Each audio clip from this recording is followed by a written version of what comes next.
자, 에베소서 우리 5장 21절에서 6장 4절은 성경 전체에서 가장 우리 그리스도인들의 가정, 또 남편과 아내, 또 자녀들에 대한 아주 가장 명확하고 구체적인 사실은 말씀입니다.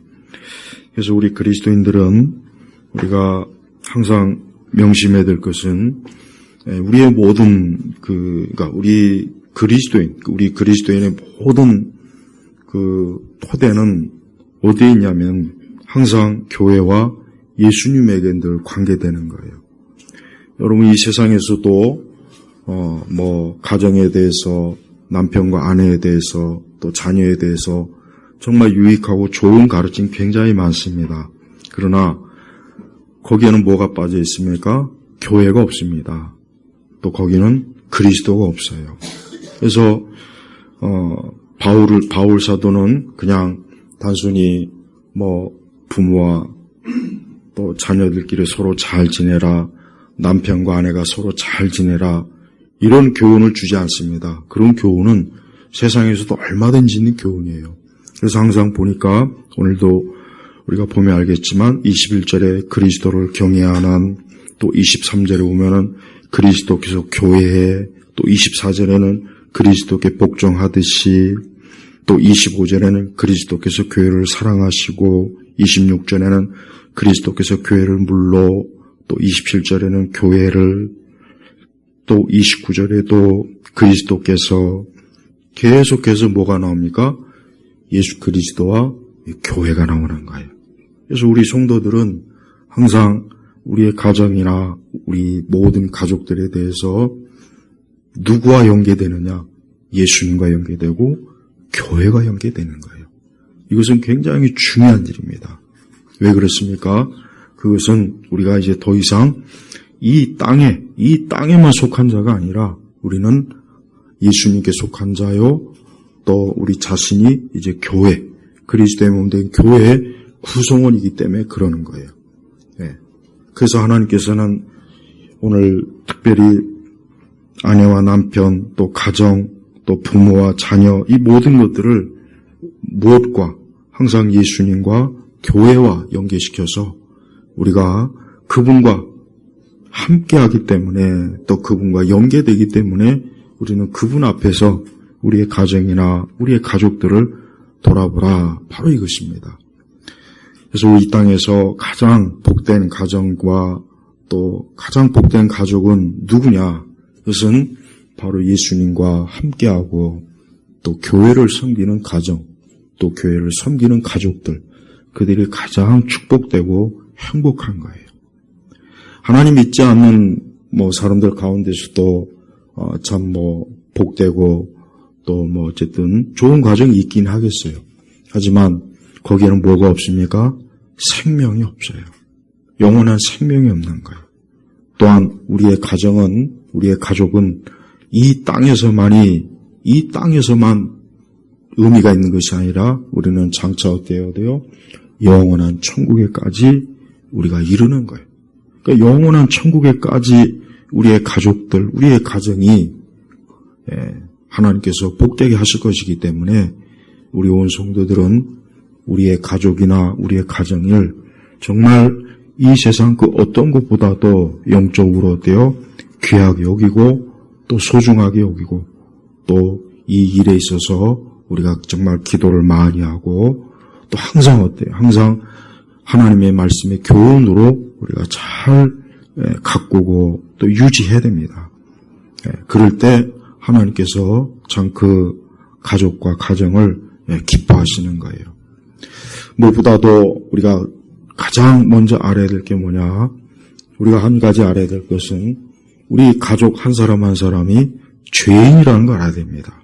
일단 이것부터 알고 있어야 돼요. 우리 가족들 중에 누구 하나 완전한 사람은 없어요. 완전한 사람은 없는 거예요. 천사 같은 사람, 천사 같은 남편, 아내, 자식은 세상에 없어요. 다 어때요? 죄인이에요. 죄인이고 죄를 짓고 있고 죄의 본성이 있기 때문에 이 가족들은 또 가정은 때때로 그로 인해서 많은 어려움도 있고 문제도 있고 고통이 있는 거예요. 그거를 이상하게 생각하면 안 돼요. 그걸 절대 이상하게 생각하지 말고 당연하게 생각해야 되는 거예요. 예. 당연하게 생각해야지 왜 우리의 가정은 이럴까? 왜 우리의 가족은 이럴까? 그러면 어디 세상에서 완벽한 가정이 어디 있는지 한번 찾아봐요. 단 한 가정도 없습니다. 한 가족도 없어요. 다 어느 가족이나 이런저런 문제가 있고 어려움도 있고 고통도 있고 괴로움도 있고 다 있게 마련이에요. 그래서 성도들은 자신의 가정의 어려움이나 또 좀 힘든 일이 있으면 그걸 가지고 막 그냥 낙심하고 왜 우리 집은 이 모양이 이 꼴인가? 다른 집은 안 그런데 왜 우리는 이렇게 왜 우리 가족은 이런가? 그런 생각을 하면 절대 안 되는 거예요. 그런 생각은 이 마귀가 주는 생각, 세상이 주는 생각이에요. 오히려 우리는 그럴 때마다 그걸 통해서 어때? 우리 자신의 죄, 또 인간이 하나님 말씀대로 인간은 죄로 인해서 부패했구나. 그래서 그러는구나. 그렇게 받아들여야지. 왜 우리 가족이나 우리 가정 왜 이럴까? 그런 생각은 잘못된 생각이고 그것은 적어도 그리스도인은 그런 생각은 불신앙적이고 아직도 사람이 어떤 존재인지를 모르고 있기 때문에 그러는 거예요. 그래서 누구나 다 우리의 가족들 다 모두가 어때요? 죄로 인해서 아담의 부패함을 그대로 유전된 거예요.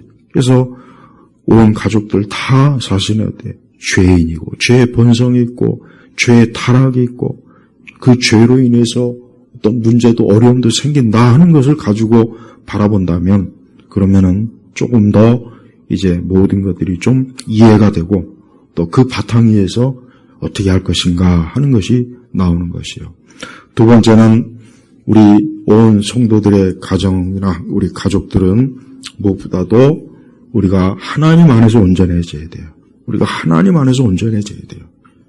사람은 하나님을 믿을 때 모든 것들이 바로 잡히는 거예요. 하나님을 믿을 때 그 사람이 모든 면에서 하나하나 어때요? 하나하나 이렇게 잡히게 돼 있어요. 하나님 믿지 않는 사람은 그저 인간적인 관점에서만 약간의 좀 진보만 있을 뿐이지 어떤 한계는 넘어가지 못합니다. 하지만 우리 성도들은 어떻습니까? 우리가 그리스도 예수 안에서 새 사람이 되는 거예요. 그래서 우리 온 가족들이 다 그리스도 예수 안에서 어때요? 새 사람이 되어야 돼요. 우리 아이들도 남편도 아내도 부모도 다 새 사람이 되는 게 이게 우리 성도들의 가장 첫 번째 소원이 되는 겁니다. 이게 제일 중요한 거예요. 우리의 가족들이 건강하게, 우리 가족들이 이것저것 그런 거 많죠. 아니요. 그게 아니라 제일 먼저 우리의 가족들이 그리스도 예수 안에서 새 사람이 되는 게 이게 가장 큰 소원이고 소망이 돼야 되는 겁니다. 이것보다 더 중요한 건 없어요. 그리스도 예수 안에서 새 사람이 되는 것이 가장 축복돼요. 가정에 있어서 최고의 축복은 그것보다 더 큰 축복은 없어요. 또한 우리는 장차 이 땅에서만 우리의 가족들이 있는 것이 아니에요. 이 다음에 우리가 주님 앞에 갔을 때 우리는 그곳에서도 우리 주님, 우리 그리스도인들은 결국은 어떤 사람입니까? 하나님의 가족이란 말이에요. 우리 성도들은 다 하나님의 가족에 포함이 돼요. 다 포함이 돼요. 거기 들어가는 거예요. 그래서 이 땅에서 우리의 이 가족의 모형은 하나님 나라에 들어가면 하나님의 가족의 이제 그 원형을 이제는 완전히 성취하게 되는 거예요. 그래서 우리가 이 땅에서 우리가 이 땅에서 하나님 아버지라고 부르지만 이 땅에도 아버지가 있어요. 마찬가지예요. 그래서 우리가 이 다음에 우리의 가족들이 영원하신 하나님의 가족에 포함이 된다. 이게 중요한 겁니다. 만약에 그렇지 않다면 우리 모두가 어떻게 되겠습니까? 만약에 우리 가족의 일부가 하나님의 가족에 들어가지 못하면 어떻게 되겠습니까? 그는 영원히 마귀와 함께 영원히 형벌을 받는 거예요. 그래서 이 땅의 복된 가정은 다른 그 어떤 것보다도 우리 그리스도인은 어떤 기준을 가지고 있어야 되느냐? 나와 내 가족이 하나님의 가족에 속해야 돼요. 하나님의 가족에 속해야 돼요. 거기에 속하는 것이 최고의, 우리 가족의 최고의 소망이고 최고의 바람이고 최고의 영광이고 그것이야말로 우리 가족의 가장 성취되어야 될, 하루빨리 성취되어야 될 가장 첫 번째라는 걸 반드시 명심하고 우리 성도들은 기도해야 되는 것입니다. 우리의 가족들 중 누구 하나도 하나님의 가족에 포함되지 않고 하나님의 가족에서 제외된다면 얼마나 안타깝겠습니까? 그렇지 않겠습니까? 이 땅에서는 같은 혈육을 맺을 수는 있어요. 그러나 이 다음에 하나님 앞에 가서 누구 한 사람 빠진다면, 그는 하나님의 가족에 포함되지 못한다면 그가 지금 어디에 있겠습니까? 그가 과연 어디에 있습니까? 한번 생각해 보십시오. 여러분, 그 부자와 나사로의 비유에 이런 비유가 있어요. 그 부자가 이제 음부에 빠지니까 그 나사로의 그 아브라함에게 좀 나사로를 통해서 그 자기 형제들은 여기 오지 않게 해달라고 그 부자가 간곡하게 외치는, 간곡하게 요청하는 그 내용이 나와요. 그러니까 그 부자는 그 음부에 자기가 처해 보니까 여기는 내 형제들이 누구도 여기서 와서는 안 되겠구나 하는 엄청난 거기서 고통 중에 그것을 깨닫고 알게 되는 거예요. 그러니까 누구도 좀 여기 오지 않게 해달라고. 그러나 아브라함이 그때 뭐라 했습니까? 이 땅에 있는 하나님의 선지자의 말을 듣지 않으면 죽은 자가 설령 가서 얘기해도 돌아와도 안 듣는다 그랬단 말이에요. 봐요. 굉장히 중요한 거예요. 우리 모두가 다, 우리의 가족들이 어떻게 되겠습니까? 모두가 다 하나님의 가족, 거기에 들어가서, 천국에 들어가서 주님과 함께 영생하고 하나님의 가족의 일원으로서 우리가 영원히 영생을 누리는 거, 이게 가장 큰 보람이에요. 이 세상은 이걸 몰라요. 이 세상은 그저 이 땅의 육적인 가정의 행복, 가정의 축복, 가정이 잘 되는 거, 사람들은 이 세상은 그것밖에는 몰라요. 근데 우리 성도들은 영원한 것. 오늘 나와 우리의 가족들이 여기서만이 아니라 어디에까지요? 영원한 처소, 거기에서까지도 우리의 가족들이 하나님의 가족의 일원이 되어서 함께 영생을 누리고 영원한 복락을 누린다는 것, 이게 얼마나 큰 축복입니까? 정말 그거를 누리지 못한다 한번 생각해 보십시오. 한번 생각해 보십시오.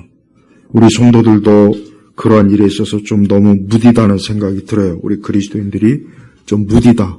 이 땅에서 누구나 다 우리의 가족이 소중하지 않습니까? 누구나 다 소중하잖아요. 그런데 왜 영원한 처소에까지는 생각을 못합니까? 영원한 처소에서 우리의 가족들 누가 거기 자리에 없다면 한번 생각해 보십시오. 얼마나 끔찍하고 얼마나 두렵겠어요. 얼마나 거기에서 왜 우리의 온 가족들이 영원한 보좌 앞에, 주님 앞에 다 모이지 않고 왜 누가 빠져 있는가? 왜 누가 거기에 없는가? 한번 생각해 보십시오. 그것은 참으로 안타깝고 그것은 참으로 이런 말로도 할 수 없는 고통스러운 일이에요. 그래서 우리 성도들은 매 순간 우리의 가족이 이 땅에서만, 여기에서만 우리의 가족이 아니라 이 다음에 하나님의 영원한 처소에, 거기에서도 우리는 하나님의 가족의 일원으로서 거기에 다 함께 있어요. 그 자리에 있어야 돼요. 그 자리에서 주님을 찬송하고 주님을 영화롭게 하고 얼마나 그것이 축복이겠습니까? 그런데 그렇지 못한 가정들이 많을 거예요.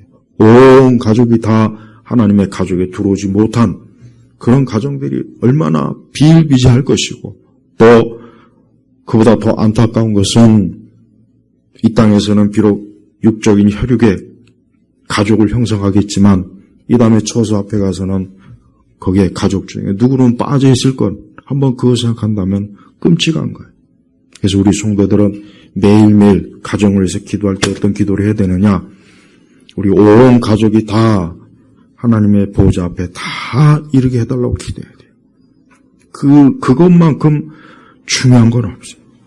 어느 누구 한 사람도 빼놓지 말고 그 하나님의 가족, 그 가족의 일원이 돼서 영원히 주님과 함께하고 영생을 누리고 그것을 바라보면서 이 땅에서 그 가정을 이루어야 되는 거예요. 또한 오늘 이 에베소서 5장 21절에서 6장 4절의 말씀은 그냥 막연히 하나님께서 교훈을 주신 것이 아니라 구체적인 사실은 교훈을 주셨습니다. 구체적인 교훈을 주셨어요. 그래서 21절을 보면은 그리스도를 경외하는 데서 서로 복종하여라. 그러니까 그리스도를 경외하는 가운데 아까 뭐라고 했습니까? 모든 그러니까 성도들의 모든 가정의 일은 다 예수님과 연관이 되는 거예요. 다 예수님과 연관이 안 되는 게 없어요. 우리의 가족, 우리의 가정, 우리의 가정의 모든 일들은 다 예수님과 함께하고 예수님과 함께 모든 것들이 진행이 되는 거예요. 그래서 그리스도를 경외하는 가운데 서로 복종하여라 그랬습니다. 물론 이런 경우는 있어요. 물론 온 가족이 다 교회 다니고 온 가족이 좀 신앙생활 하면 얼마나 좋겠습니까? 그러나 그렇지 못한 경우가 있어요. 그러나 그렇지 못한 경우일지라도 믿는 사람은 그리스도를 경외하는 가운데 경외하는 가운데 그 가정을 믿음의 가정, 신앙의 가정, 그리스도를 경외하는 가정으로 반드시 세우겠다고 하는 그런 마음의 결심을 꼭 가지고 있어야 돼요. 그런 결심이 없으면 안 됩니다. 그래서 반드시 우리 온 가족들이 그리스도를 반드시 경외하게 만들 것이다 하는 그 믿음을 가지고 꼭 기도해야 돼요. 또 22절에 아내들아 자기 남편에게 복종하기를 주께 하듯 하여라.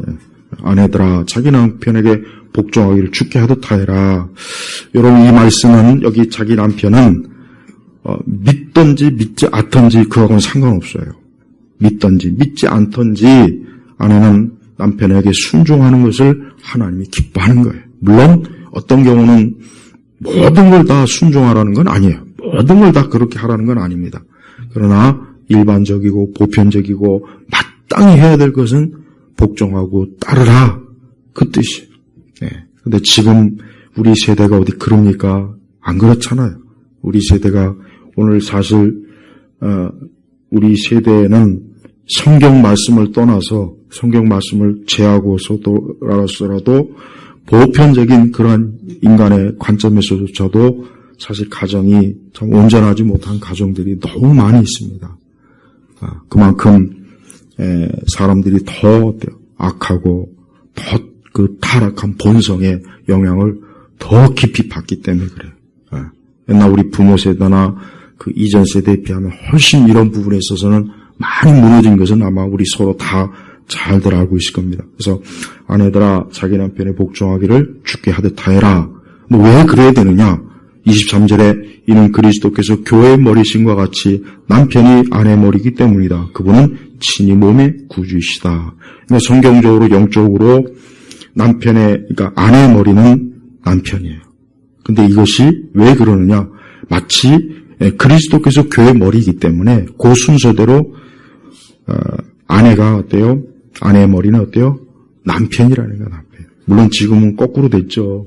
지금 세상은 남편의 머리가 아내라는 생각이 많이 드는 세상이에요. 뭔가 모르게 좀 이상한 세상이 되긴 했어요. 하지만 우리 그리스도인들은 오늘 말씀을 잘 명심해서 여러분의 남편이 좀 못마땅하고 내 마음에 성이 안 차고 좀 그래도 오늘 성경 말씀대로 남편은 하나님이 내게 세우신 머리다. 이것을 항상 명심하고 있어야 돼요. 이것이 하나님 기뻐하는 거예요. 이게 질서란 말이에요. 질서. 하나님은 어떤 하나님입니까? 질서의 하나님이란 말이에요. 적어도 그리스도인의 가정만큼은 힘들고 어려워도 오늘 이 에베소서의 말씀을 최대한 어떻게 하든지 순종하려고 잘 따라야 돼요. 마치 아브라함의 사라가 아브라함에게 복종했잖아요. 순종했잖아요. 그러니까 오늘 분명히 말씀했어요. 남편이 아내의 머리라 이게. 거꾸로 하면 안 돼요. 근데 지금은 이 페미니즘이나 이 잘못된 PC주의 때문에 이게 거꾸로 돼버렸어요. 거꾸로. 그렇게 해서 가정이 더 복된 가정이 되었습니까? 아니요. 절대 아니요. 절대 아니요. 좀 이런 얘기하면 안 됐지만은 요즘 우리 한국 남자 청년들은 한국 여자들을 싫어한답니다. 미국 여자하고 살면은 친구하고 사는 것 같고, 일본 여자하고 살면은 비서를 하나 드린 것 같고, 한국 여자하고 살면은 마치 내가 채권자하고 사는 것 같고, 이 정도로 지금 심각해요. 우리 한국의 남자 청년들이 한국 여자들을 싫어해요. 왜? 맨날 막 돈하고 막 쥐어짜고 남편을 그냥 자기 종부릿하고, 물론 다 그러진 않겠죠. 다 그러진 않아요. 근데 이게 굉장히 이런 현상들이 굉장히 많다는 걸 인정을 해야 돼요. 그러니까 우리 여자 청년들은 오늘 이 말씀, 적어도 교회를 다니는 여자 청년들은 이 말씀에 잘 따라야 됩니다. 그래서 자기 남편을 하나님께서 이렇게 대할 때 하나님이 기뻐하는 거예요. 기뻐하는 거예요. 어쨌든 기뻐한다고. 하나님 정해놓은 거기 때문에. 24절에 교회가 그리스도에 복종하듯 모든 일에 아내들도 남편들에게 복종하여라. 복종하여라. 그래서 복종하여라. 이게 하나님이 정해놓은 질서란 말이에요. 아담이 먼저 창조되었죠. 아담이 창조에 먼저 지음을 받았단 말이에요. 그래서 우리는 모든 거의 대부분의 일반적인 일에 있어서 남편에게 복종하는 것은 하나님이 기뻐하시는 거예요. 자, 그 다음에 25절에 보면 남편들아, 우리 남편들. 솔직히 저도 25절의 말씀 들어가면은 저도 참 하나님 앞에 회개할 게 참 많이 있습니다. 저도 많이 부족합니다. 자, 25절에 남편들아, 아내 사랑하기를 그리스도께서 교회를 사랑하시고 교회를 위해 자기 내어주신 것 같이 하여라. 그래요. 적어도 우리 남편들, 물론 이 부분에 있어서도 남편과 아내가 다 교회 다니면 좋죠. 근데 문제는 안 믿는 남편이 문제예요. 안 믿는 남편이 사실 이 말씀을 알겠습니까? 이 말씀을 받아들이는 하겠습니까? 모르죠. 근데 우리 안 믿는 남편을 두는 아내들에게 제가 한 가지 꼭 말씀드리고 싶은 거는 그래도 이 22절, 23절, 24절은 순종해야 되는 거예요. 왜? 그 아내는 믿는 사람이잖아요. 적어도 그 아내는 믿는 사람이기 때문에 나는 믿는 사람은 믿음의 도리를 해야 되는 거예요. 남편이 믿건 안 믿건 나는 하나님 앞에 믿는 도리를 해야 되는 거예요. 그러니까 우리 남편은 믿지 않기 때문에 나는 우리 남편을 내 머리로 삼을 수 없어. 내가 머리가 돼야 돼. 그건 하나님의 뜻이 아니라는 거예요. 아니에요, 그건. 그러니까 믿는 사람은 믿는 도리를 어쨌든 해야 돼요. 남편이 안 믿을 때 사실 이 말씀이 물론 그 가정에서 이루어지진 않겠죠. 그러나 우리 교회를 다니는 남편들은 아내 사랑하기를 그냥 단순히 아내를 사랑해라, 아껴라 이것이 아니라 바울은 지금 뭐라 했느냐? 그리스도께서 교회를 사랑하시고 여러분 그리스도께서 교회를 어떻게 사랑하셨습니까? 어떻게 사랑했습니까? 십자가에서 죽으셨잖아요. 십자가에 죽으셨다고. 그러니까 예수님은 자기 목숨을 바쳐서 어때요? 교회를 사랑한 거예요. 여러분 서양은 이런 말씀이 워낙 이제 서양은 기독교의 영향이 이렇게 깊이 뿌리 내리다 보니까 항상 어떤 위험이나 이런 위험한 어떤 이러한 일이 있을 땐 항상 여자들, 어린아이들을 항상 먼저 이렇게 건지는 그런 관습이 있어요. 요 말씀에서 나온 거예요. 그래서 남편들아 아내 사랑하기를 그리스도께서 교회를 사랑하시고 교회를 위해 자신을 내어주신 것 같이 하여라. 사실은 남편이 아내 사랑하는 게 더 힘들어요. 여기 아내는 그냥 복종만 하라 그랬지 자신을 내어주신 것 같이 하라는 말은 없어요. 그러니까 우리 아내분들은 오늘 말씀을 잘 보면은 하나님께서는 연약한 아내를 더 하나님께서 극진하게 하나님께서 보고 계시는 거예요. 쉽게 얘기하면은 남편은 아내를 위해서 죽어라. 근데 아내가 남편을 위해서 죽으라는 말은 안 하셨거든요. 봐요. 이 정도예요. 그러니까 우리 남편들은 아내 사랑하기를 내가 아내를 위해서 죽음까지도 불사될 정도로 하나님께서는 사랑하라고 하는구나. 오늘 혹시 안 믿는 남편을 두신 분들은 오늘 25절의 말씀을 한번 가서 꼭 말씀을 펴놓고 이 말씀을 꼭 한번 들려줘 보세요. 나를 위해서 죽을 수 있느냐고. 그럼 아마 남편이 기겁을 할 거예요. 교회 갔다 오더니 오늘 근데 성경은 진짜 그래요. 왜? 예수님께서 날 위해서 죽었거든요. 교회를 위해서 죽었단 그러니까 우리 그리스도인 남편은 자기 아내가 믿든지 안 믿든지, 이것도 중요해. 아내가 안 믿는 사람도 있어요. 또 보면은. 그러나 자기 아내가 믿든 안 믿든 상관없어요. 그 아내를 사랑하고 마치 예수님이 교회를 위해서 죽은 것 같이 그 아내를 위해서 죽음까지도 불사할 정도로 그렇게 하라는 거예요. 그렇게 하라는 거예요. 굉장히 중요한 말씀이에요. 26절에 그리스도께서 교회를 물러 씻고 말씀으로 깨끗하게 거룩하게 하시고 교회를 자기 앞에 영광스럽게 나타내서 티나 주임이나 이런 것 없이 거룩하고 흠이 없게 하시려는 것이다. 봐요. 기독교적인 그 아내와 그 남편과의 관계는 그냥 두 사람만의 관계가 아니라 거기에 뭐가 있습니까? 교회가 있고 예수님 있는 거예요. 그래서 그리스도인은 가정은 교회하고 그리스도를 벗어날 수가 없습니다. 절대 벗어날 수가 없는 거예요. 언제나 우리 믿는 가정이라면 적어도 교회와 그리스도와 연계된다는 것을 명심해야 돼요. 그리고 28절에 이와 같이 남편들도 자기 아내 사랑하기를 자기 몸을 사랑과 같이 해야 한다. 자기 아내를 사랑하는 자는 뭡니까? 자기를 사랑하는 것이다. 이 말씀이 참 특이해요. 그러면 아내를 사랑하지 않는 것은 결국 내가 나를 사랑하지 않는다는 얘기란 말이에요. 이게 참 묘한 말씀이에요. 어려운 말씀이에요. 근데 어쨌든 하나님의 말씀이니까 하나님께서 이렇게 하라고 했으니까 남편들도 어때요? 자기 아내 사랑하기를 자기 몸을, 그러니까 남편들이 자기 몸을 아끼고 돌보고 자기 몸의 건강을 신경 쓰고 막 그러듯이 아내도 그렇게 해주라. 아내도. 그러니까 우리 남편들은 아내와 남편은 결국은 한 몸입니다. 결국은 한 몸이라는 거예요. 한 몸. 29절에 누구라도 언제든지 자신의 육체를 미워하지 않고 자기를 양육하고 보살피기를 그리스도께서 교회를 위해 하시듯이 한다. 그러니까 예수님께서 교회를 위해서 얼마나 아끼고 애지중지하고 사랑하고 십자가에 자기 목숨을 내어놓고 이런 말로 다 할 수 없이 교회를 위해서 우리 주님이 희생하셨듯이 사실은 뭐예요? 남편과 아내들도 그렇게 하라. 그렇게 하라는 거예요. 그렇게 하라. 사실은 이 말씀은 남편과 아내가 같이 교회를 다닐 때 사실 이 말씀이 완전히 다 사실은 적용이 될 수 있기는 해요. 하지만 남편과 아내가 어느 둘 중에 하나가 신앙생활을 하지 않아도 그래도 믿는 남편과 아내는 신앙의 도리를 반드시 어때요? 하나님 앞에서 꼭 해야 되는 거예요. 꼭 해야 되는 것입니다. 왜? 그게 하나님이 기뻐하시는 거기 때문에. 또 그렇게 하면은 반드시 하나님께서 그 말씀에 대한 순종으로 반드시 그 가정을 그리스도의 가정, 하나님의 가족으로 하나님께서 다 분명히 이끌어 주실 거예요. 31절에 보니까 그러므로 사람이 그 부모를 떠나 그의 아내와 연합하여 둘이 한 몸이 될 것이다. 이 비밀이 크다. 내가 그리스도와 교회에 대해 말한다.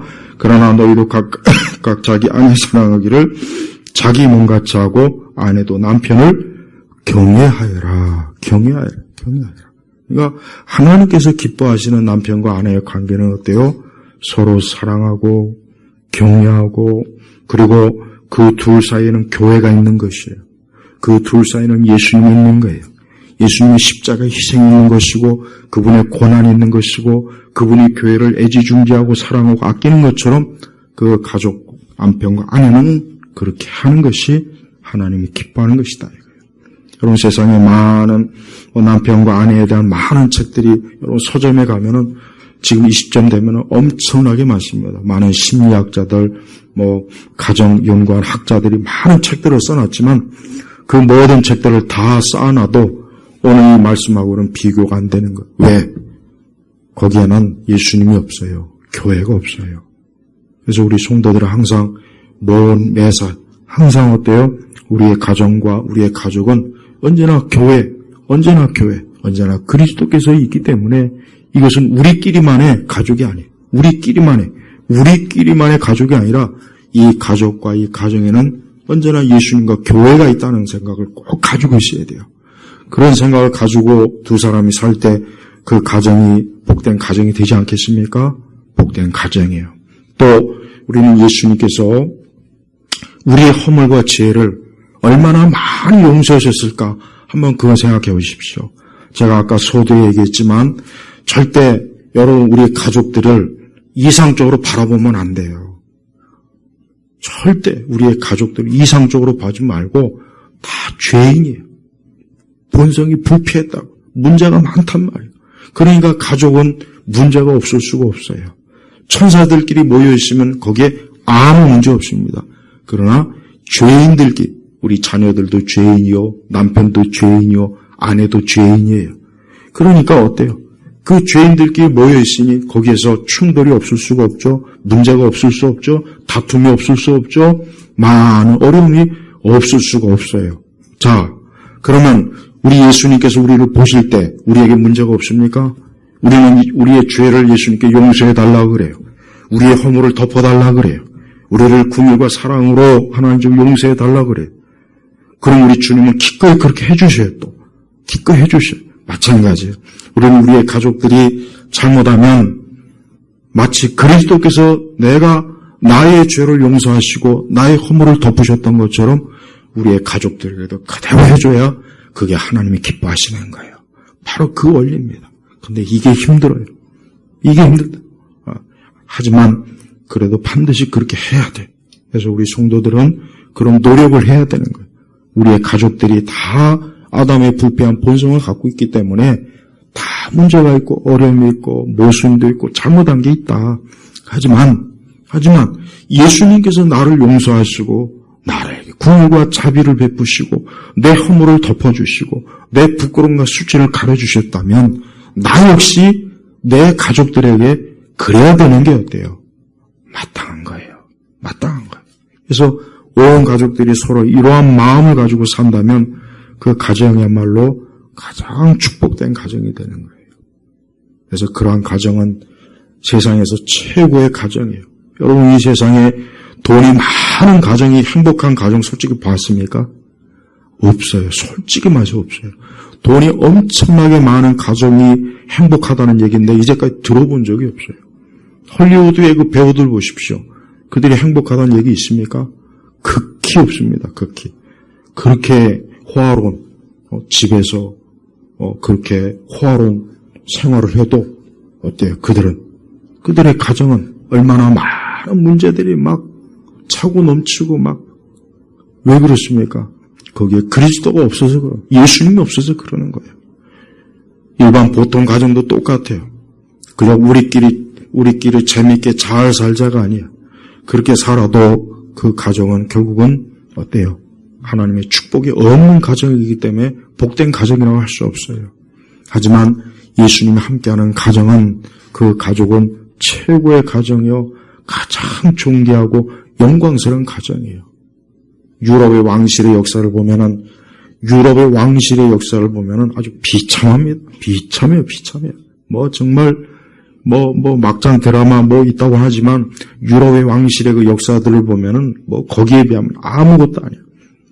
봐요. 그렇게 권력이 있고 사치스럽고 보석이 있고 금이 있고 왕실이 있고 궁전이 있고 그래도 어때요? 거기에 예수님이 없으니까 그리스도가 없으니까 결국은 다 어때요? 무너지고 파멸되고 썩어버리지 않습니까?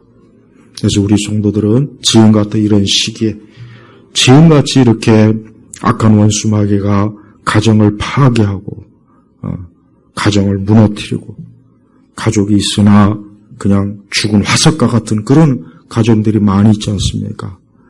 우리 성도들은 그런 걸 볼 때마다 우리의 가정은 오직 그리스도의 사랑과 은혜가 넘치는 가정이 되자. 그래서 우리 온 가족들이 언제나 그리스도께서 교회를 사랑하시고 교회를 아끼시고 교회를 참 귀하게 여기시고 교회를 늘 성결하게 해주셨던 것처럼 우리 온 가족들이 그렇게 산다면 그보다 더 큰 축복은 없는 것이에요.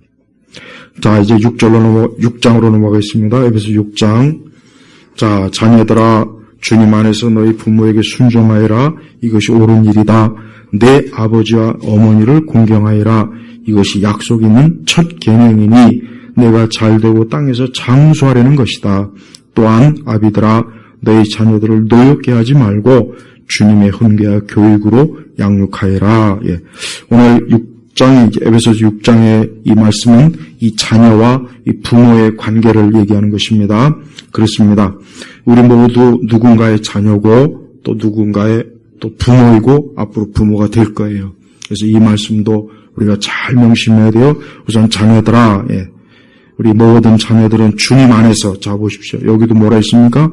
주님 안에서.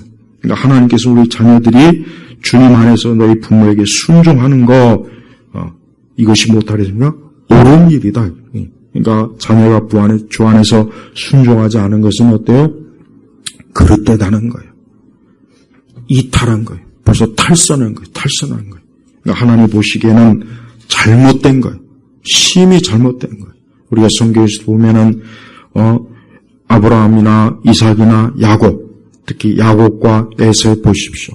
또 다윗의 집안을 보십시오. 다윗의 집안도 그 다윗이 얼마나 이 자식들 때문에 고생 아주 성경의 모든 사람들 중에 다윗만큼 자식들 때문에 고생한 사람은 없어요.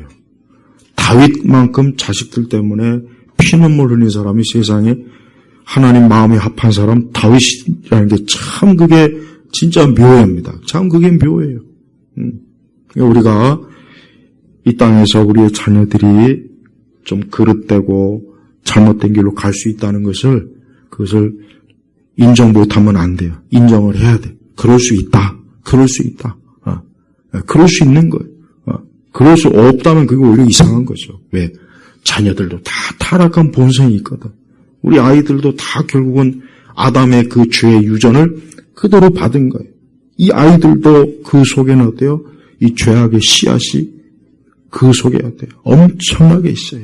그러니까 그 아이들이 불순종하거나 잘못된 거 하는 것은 당연한 거예요. 이상하게 보지 말아야 돼요. 네. 근데 하나님께서는 그 자녀들에게 그래도 뭐라 했습니까? 너희 부모에게 순종하여라. 네, 너희 순종하여라. 그래서 부모의 말을 잘 따르고 부모의 지도를 잘 따르는 게 좋다 이거예요. 그럴 때 하나님께서 뭐 했습니까? 내 아버지 어머니를 공경하여라. 이것이 약속 있는 첫 계명이니 하면서 어떤 그 축복을 약속했냐면 3절에 내가 잘되고 땅에서 장수하게 하라는 것이다. 그러니까 하나님께서는 다른 그 어떤 것보다 아버지 어머니를 공경할 때 약속의 첫 계명을 주셨어요. 그래서 그 아이들이 자녀들이 잘되고 또 땅에서 어때요? 장수하는. 물론 우리가 이 3절의 말씀도 때때로 하나님의 섭리 가운데 이 말씀이 보편적으로 다 이루어지는 건 아니에요. 다.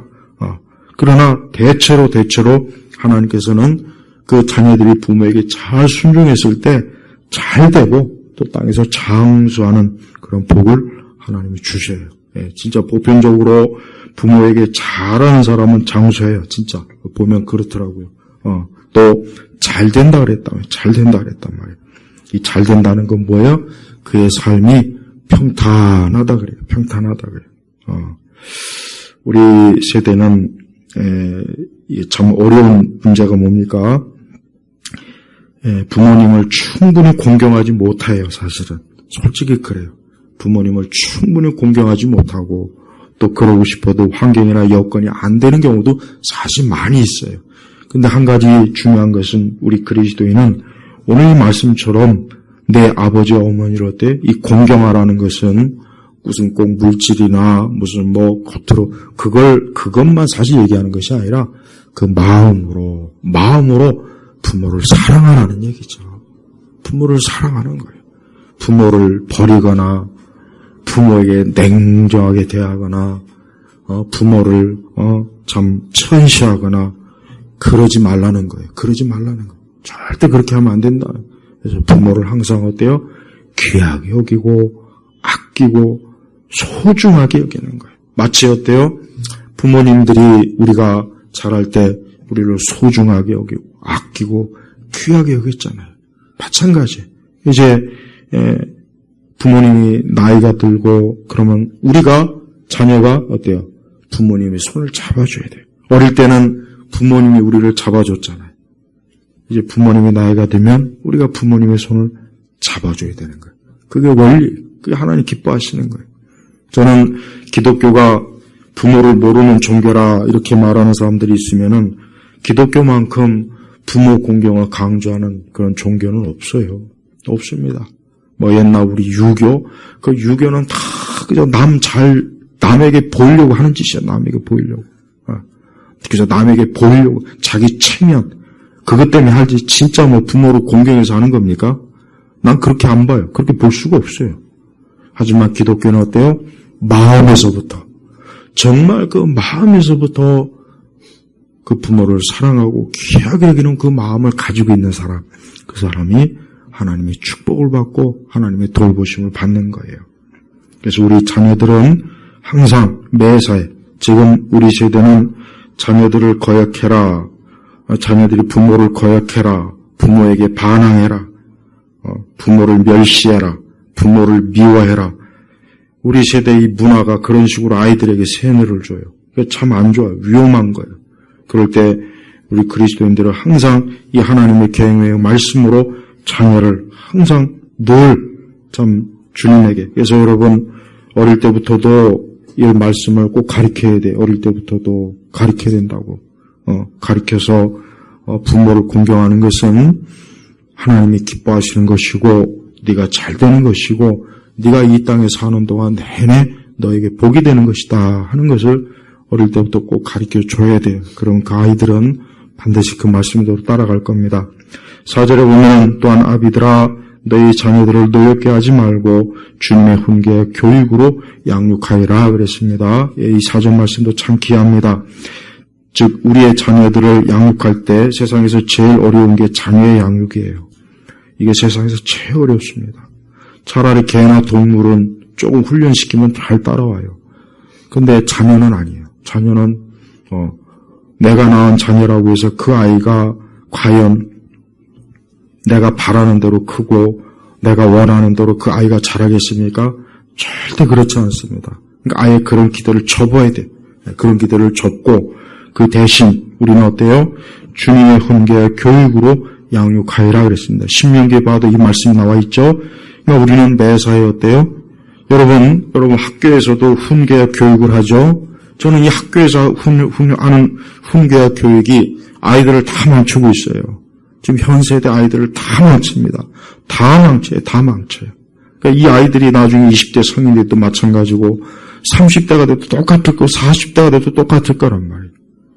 문제는 지금 현 세대의 이 교육은 성경적 교육하고는 너무 아예 정반대란 말이에요.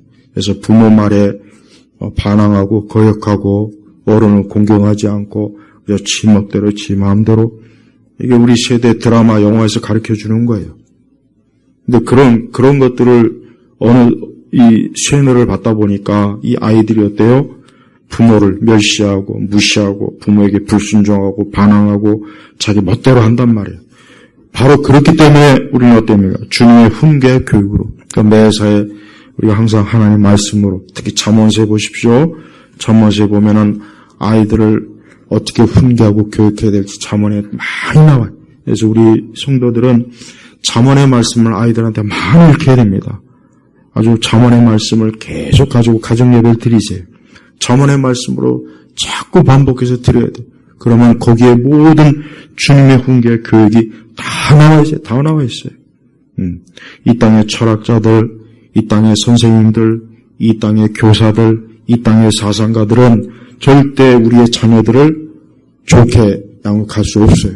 오히려 우리의 자녀들을 더 악하고 타락하고 또 자기 멋대로 자기 마음대로 또 이 세상의 온갖 악한 것을 멀리하지 않고 오히려 더 가까이 해라 그렇게 가르친단 말이에요. 그럼 그런 것에 대해서 우리가 어떻게 방어해야 되겠습니까? 주님의 훈계 교육으로 양육해야 돼요. 주님의 훈계와 교육으로. 이것밖에는 다른 길이 없어요. 이것밖에는 다른 길이 없단 말이에요.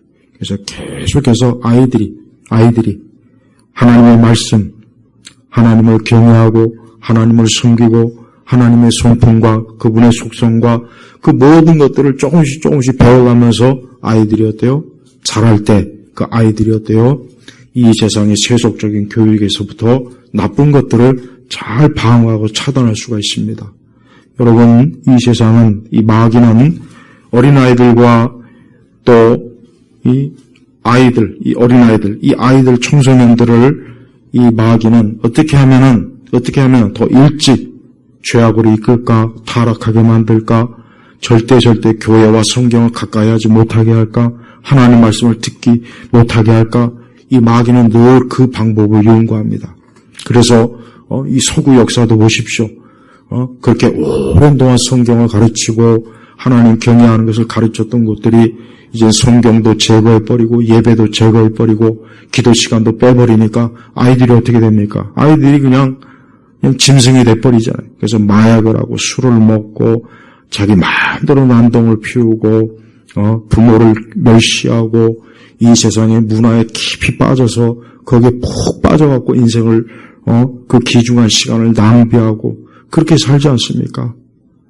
그게 다 왜 그렇습니까? 하나님을 경외하지 않기 때문에 그러는 거예요.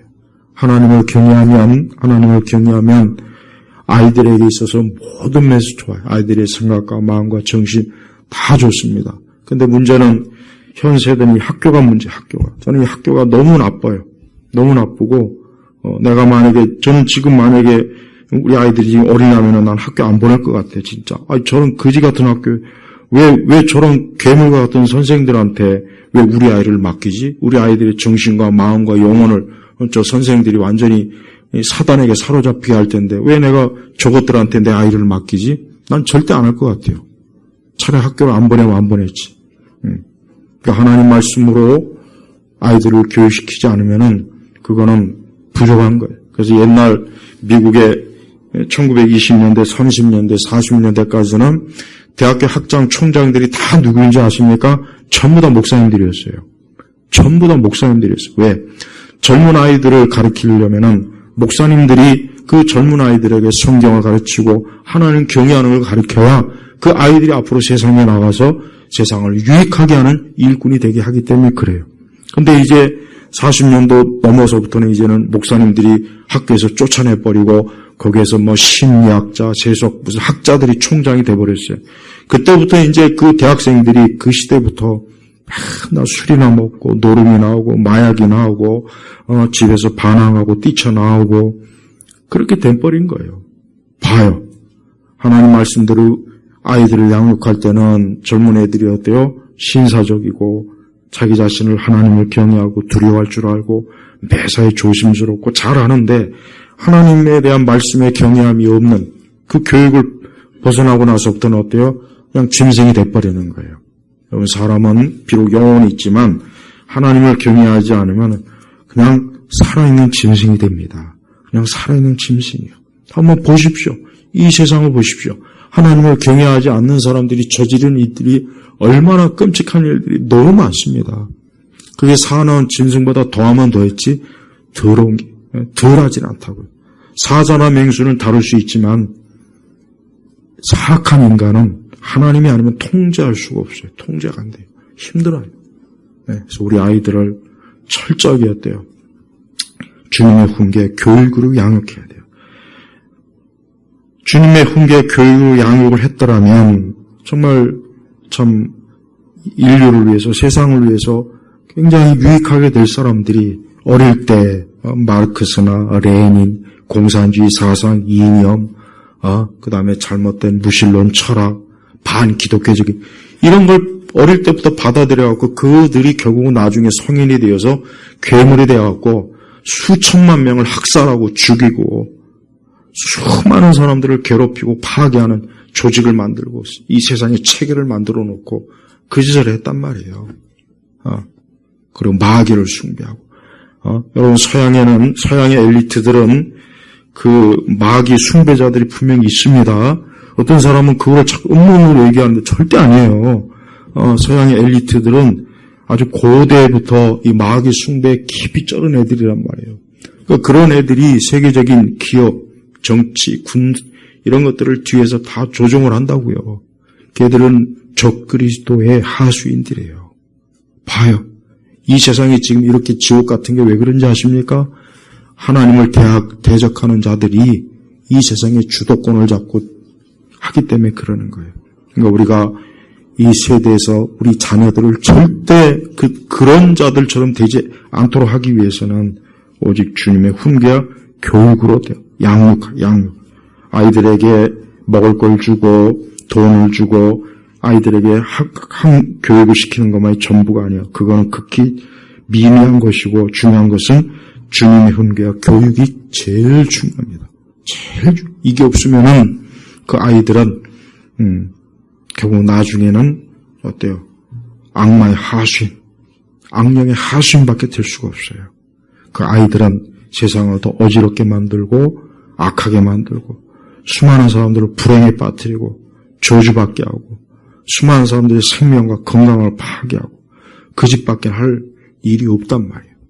그래서 우리가 매사에 항상 오늘 이 말씀 전체를 다 자세하게는 못했지만 여러분들이 이 말씀을 읽는 것만으로도 마땅히 내가 하나님 앞에서 어떻게 해야 될지를 아마 다 알 것입니다.